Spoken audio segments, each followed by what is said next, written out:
Welcome everyone to the exam planning videos. We're going to dive right into this. We've got two components that we're going to be looking at. It's going to be the knowledge component and a psychological component. We're going to try and break this down over a couple of videos just to make these into smaller bite-sized pieces for you to go through. We're going to be looking at what do you need to be studying, how do you need to go about studying that material, and then knowing the exam. What do you need to know about your specific exams so that you can do these two the best that you can, the most efficiently. We're going to be looking at some very important parts and the underlying themes that we need to really take care of and make sure that we're controlling our psychological components of self-care, managing time, and reducing stress. We need to do all of these because all of these three things will affect how we do these things as well. If we had a look at a visual representation of what we're going to be talking about, it would be gather material, learn that material, study that material, process that material, build those internal and external connections, and then practice retrieving those internal and external connections. We want to test ourselves. Again, this is a very simple process. We've kept everything pretty simple so far this year. Find all the material you need, practice studying that material and process it, learn about it, understand that material, and then practice retrieving that from your memory, because that's what you're going to be doing on the exam. And then the overarching principles of taking care of yourself, make sure you've got good time management, a good plan behind you, and reducing stress. That's what we're going to be doing, as they will affect all of these things. So let's jump right into it. The knowledge component, what do you need to study? To do this, we need to do the gathering the material part. So get all of your course outlines together. If you're taking 3 courses, you have 3 course outlines. Get all your lecture notes together. Get your chapter headings, if it's organized by that. Any class reviews that you've done, any previous exams. Gather as much material as you can. Then you want to look at that material and see how was the course organized. If you're just using your course outline, you might be able to see that the professor organized your course outline or the syllabus via chapter, units, modules, or topics. We'll have a look at examples shortly. And then all we're going to do is make a list of the themes and topics to be covered. This is by far the most important thing we want to do. This is going to be our checklist of everything that we need to do. So for each course, you could have a list of 20 topics, or it might be 10 or 15 topics, depending on the class. But we want to make a list. Next, we want to have a look at that, continue looking at that course outline and saying, how am I being tested? This is knowing the exam. How can I get into this and find out what I know about? I don't want it to be a surprise. I want to dive right in and know exactly what's coming. So use the course syllabus again to identify any of the formats, multiple choice, short answer, long answer. They should give you some information in there. If not, you'll be listening in class for specifics. The professor usually says something about a week or so before, if not the last class. Record down the type of questions that are going to be asked, how many questions they're going to be, and the scoring as well. Is it going to be 2 questions per multiple choice? You just want to be, so there's no surprises in there. That'll help to reduce stress later on. Also make note of the exam time. So do you have an AM or a PM start? Is it going to be 9 AM start or a 2 PM start? And how long are they? And then the last one is it going to be cumulative or not? Are you having to cover everything, or do you just have to cover the most recent material from the last midterm? That there goes about how much time you would need to cover all that material.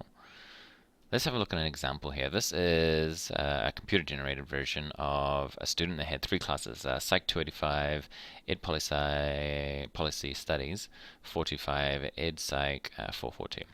So going through, they just made a list. Here it says chapter 1, and then under chapter 1 it had some 2 topics. Under chapter 2 it had 1 topic. Under chapter 3 another topic. So again, just creating an outline, just a list of the material that you need to come. I believe that this here is a shortened version. Obviously there's going to be more on the final than just these ones. I spread these out just to give us an example. We'll look at another one shortly too.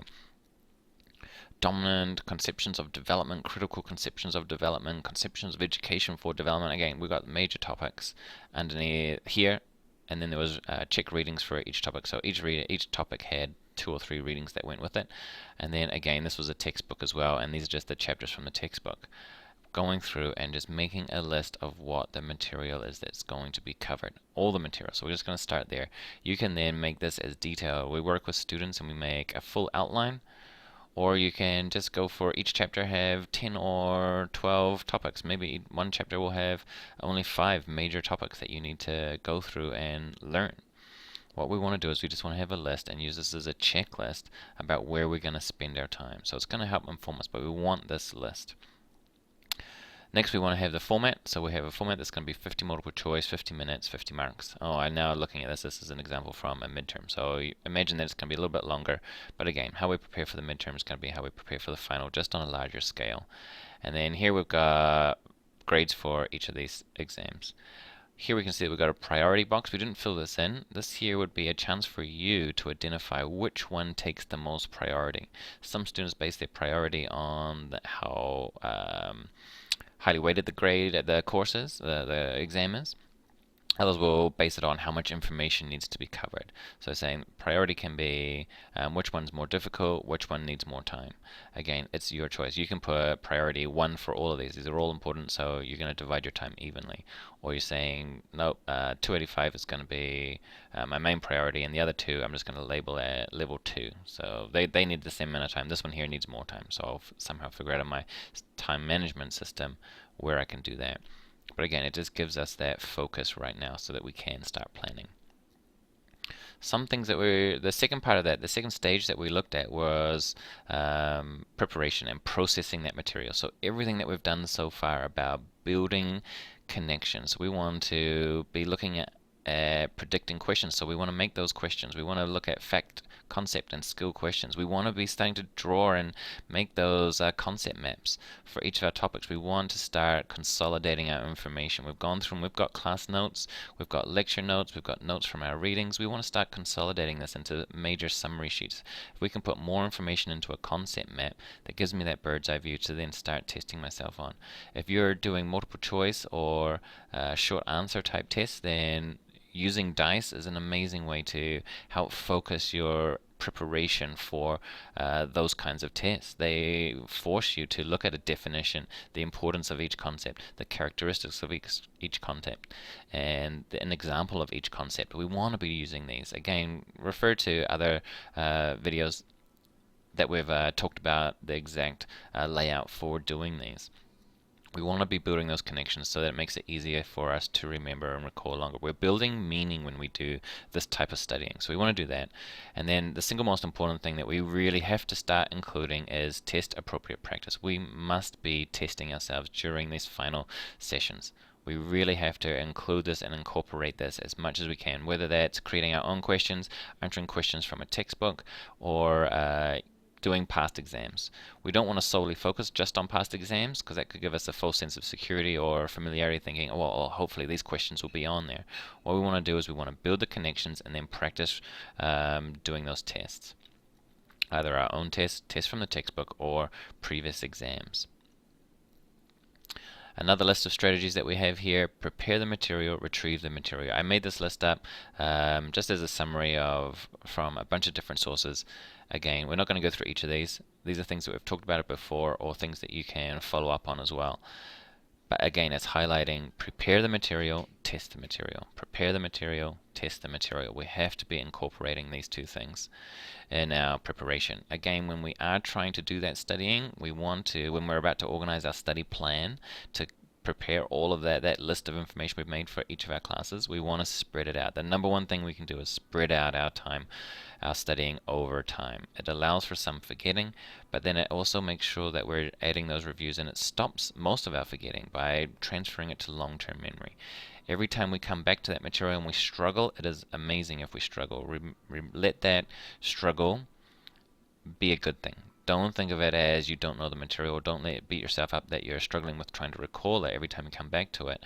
Work with that struggle, try your best to recall, and then go in and figure out why you couldn't recall it, and then come up and try and find another connection, or that there alone will be a new connection just by you doing that review and working through that struggle.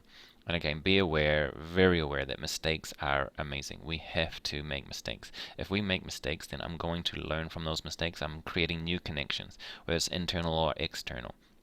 This is exactly what I want to be doing. This is how I've learned in the past. This is how we're going to learn for the rest of our lives. So making mistakes is going to be crucial. Get those mistakes made now. It's only a mistake and a failure if we do them on the exam because we didn't learn from them when we prepared. If we don't do this during preparation, then we're bound to make mistakes on the exams, and that's when we're going to regret it. So make as many as you can now so that you are good during the exam. Interleaving again is just this idea of switching things up. So changing topics, creating a bit more of a, if we look at any of our midterms that we go through, they're going to have, they don't go through chapter 1 questions and then chapter 2 questions, then chapter 3 questions. They go through, rotating through topics all the time. So if we can prepare in those final few weeks when we're practicing questions on their own, we want to start switching between topics and switching between subjects as well. It helps to represent reality, it decreases boredom, and it will help us to focus a little bit better because we'll be changing topics. It won't be as monotonous of just sticking with one topic for a long period of time. That's the end of this video. Make sure you go to the see the assigned attachment associated with this one and start making that list and identifying the formats of your tests. See you in the next one.